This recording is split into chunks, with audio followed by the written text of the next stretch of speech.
আমার এই রাজমিস্ত্রি ছাত্রটা, আমার বিশ্বাস যে আপনারা শুনলে মনে হবে যে বাইতুল মোকাররমের মুয়াজ্জিন এই ছেলেটা হতে পারতো। আলহামদুলিল্লাহ, সে পূর্ণ হাফেজ হওয়ার পরে লেখাপড়া ছেড়ে দেয়।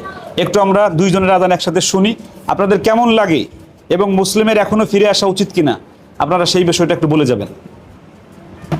আল্লাহু আকবার, আল্লাহু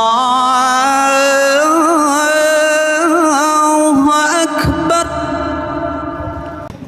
আল্লাহু আকবার,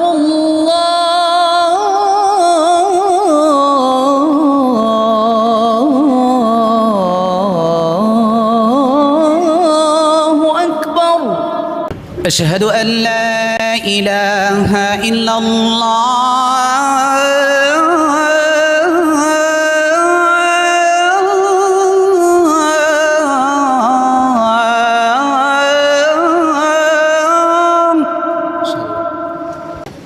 أشهد أن لا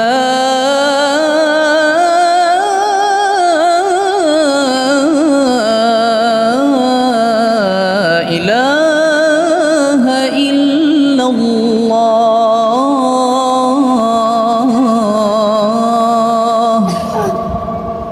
أشهد أن محمد رسول الله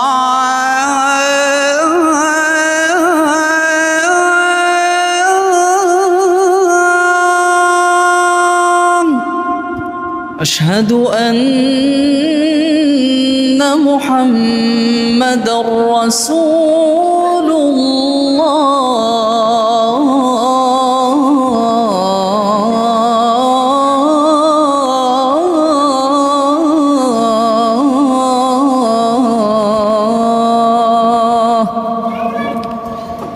حي على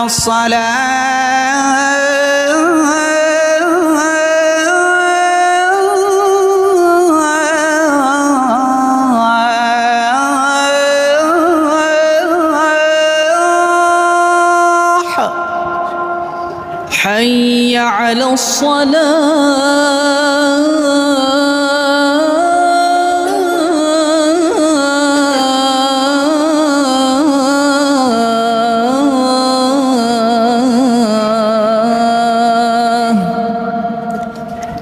حي على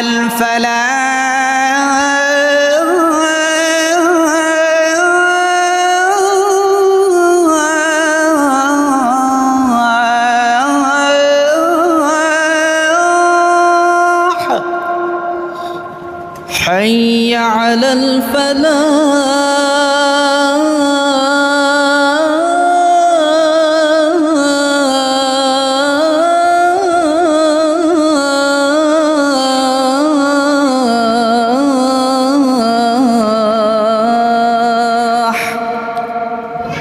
الله أكبر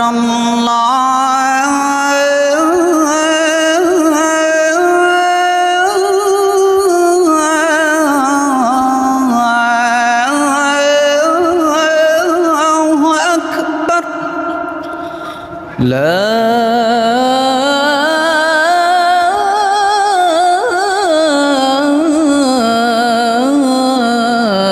إله إلا الله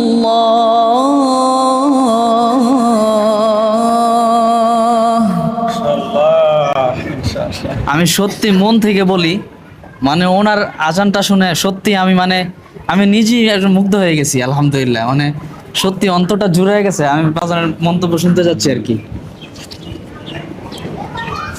আমি যদি আজকে আমার আজানের কথা বলি তাহলে আমার মনে হয়েছে যে আমার থেকে 5 গুণ বেশি ভালো হয়েছে ওনার আজান। মাশাআল্লাহ। আমার কাছে রায়হান মন্তব্য শুনতে চেয়েছে, আমি এই মুসলিমকে কোলে পিঠে করে মানুষ করেছিলাম, হাফেজ হয়েছিল। আমি শুধু ওর পা ধরছিলাম না ওই সময়, আর সব করেছি, ওর বাড়ি গেছি বহুবার, কিন্তু ওই সময় কোনোভাবেই তাকে আমি শোনাতে পারি নাই হেফ শেষ করার পরে। আমার খুব কষ্ট হয় এই মুসলিমের জন্য। এই মুসলিম যদি ওই দিন আমার কথা শুনতো তাহলে আজকে সমাজের সুপ্রতিষ্ঠিত একজন আবু রায়হানের মতো একজন মানুষ হতো। আমি যারাই মাদ্রাসায় পড়ো সকলের কাছে আমার একটা দাবি থাকবে, সেটা হলো যে পিতামাতা এবং উস্তাদ যখন তোমাদেরকে পড়ার জন্য অনুরোধ করে, উস্তাদের কথা শুনে, পিতামাতার কথা শুনে লাইন ছেড়ো না। লাইন ছাড়লেই যে আমার বাবা আজকে, ওর কি কণ্ঠ, ওর তিলাওয়াত, ওর গজল শুনলে আমি বিমুগ্ধ হয়ে যাই। আপনাদেরকে আমরা পরে শোনাবো রায়হানের সাথে, আমরা গজলের এবং তিলাওয়াতের একটা ডিবেট আমরা সামনে করাবো, রায়হানকে ঢাকায় নিয়ে তাকে।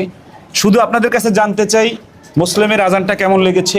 রায়হানাটা তো আপনাদের ভালোই লাগে, তো মুসলিমের আজানটা যদি আপনাদের ভালো লেগে থাকে তাহলে কমেন্টস বক্সে লিখে যাবেন। আর মুসলিমকে নিয়ে মানে আবার আমরা কাজ করতে পারি কিনা, শুরু করতে পারি কিনা। আল্লাহ মুসলিমকে অনেক ভালো রাখুক। সবশেষে আমি মুসলিমের কাছে একটু জানতে চাই যে আজকে তুমি রায়হান একসাথেই পড়তে প্রায়, তো রায়হানের আজান শুনলা, তোমার আজান শুনলা। আমার কাছে দুইজনেরটাই যদি নাম্বার দিতে বলা হয় আমি 50-50ই দেবো, মানে বা 100-100ই দেবো। রায়হান ঠিক না? আমি তো বললামই, মানে আজকে ওনার আজানই আমার কাছে অনেক বেশি ভালো লাগছে। তোমার কি আবার এই লাইনে ফিরে আসতে মনে চায় কিনা একটু বলো উঁচু করে। জি, আমার আবার আসতে মন চাই। আমি চেষ্টা করব, যদি মুসলিম মন থেকে আসতে চায়, আমার অনেক বড় প্রতিষ্ঠান, আমি মুসলিমকে দিয়ে কোরআনের কাজ আবার করতে পারবো। মুসলিম খুব কষ্ট করে চলে এখন, ও রাজমিস্ত্রির কাজ করে, ওর সন্তান আছে, বাবা মা আছে, অনেক কষ্ট করে চলে। আপনারা সবাই দোয়া দিবেন আল্লাহ যেন আবার কোরআনের পথে মুসলিমকে ফেরত নিয়ে আসে, আমরা যেন আবার রায়হানের মতো তাকে দিয়ে কোরআনের কাজ করাতে পারি। আল্লাহ রায়হানের কারণে বহু মানুষ এখন কোরআনের পথে আসছে, আল্লাহ মুসলিমের কারণেও যেন মানুষ কোরআনের পথে আসে। সবাই ভালো থাকবে। শান্তনু দাও। মুসলিম ভাই, আসলে মানে আপনি যে কি আজান দিয়েছেন আজকে, মানে আসলে আমি যদি না শুনতাম, বাজান আমাকে বলছিল যে আপনি আজান দেন, কিন্তু আপনি যে এই আজান দেন, সত্যি বাজান আমি মানে কল্পনাও করি না এত সুন্দর আজান। সময় দরকার ছিল। আমি আল্লাহু আকবার। কি তোমার আমি অনেক বুঝাইছিলাম না? তোমার বাড়ি গেছি না বহুবার, তোমার পা ধরতে চাইছি না আমি? একজন ছাত্রের জন্য উস্তাদ কি করে আপনারা সত্যিই বুঝবেন না। আমি ওর পা ধরি নাই শুধু, আর সব কাজ করেছি।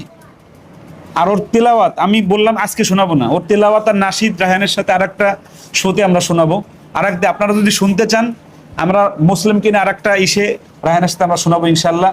ও চোখে পানি ধরে রাখতে পারে নাই একটাই কারণে, ও এখন বুঝতে পারতেছে ও কোথায় থাকতো, কোথায় আছে এখন। এই ভুল কারো যেন না হয়। আমার ছোট ছাত্র যারা আছে বাবারা, কেউ কোনোদিন এই ভুল করা যাবে না। এই ভিডিও দেখে একটা জিনিস শিখতে হবে যে কোনোভাবে ভুল করা যাবে না। ছাত্র বয়সে শয়তান যত ওয়াসওয়াসা দিক, কখন লাইনচ্যুত হওয়া যাবে না। রায়হান ঠিক না? অবশ্যই। রায়হানকেও এরকম শয়তানের ওয়াসওয়াসা দিয়েছে, কিন্তু রায়হানের একটা সবচেয়ে ভালো গুণ, ও রায়হান বাড়ি একা একা চলে গেছে, আমি যে বলছি বাবা চলো, জি উস্তাদ জি চলেন, কোনোদিন রায়হান বলে না আমি পড়বো না। এ কারণে আল্লাহ তাকে আজকে সিংহাসনে নিয়ে গেছে, আলহামদুলিল্লাহ।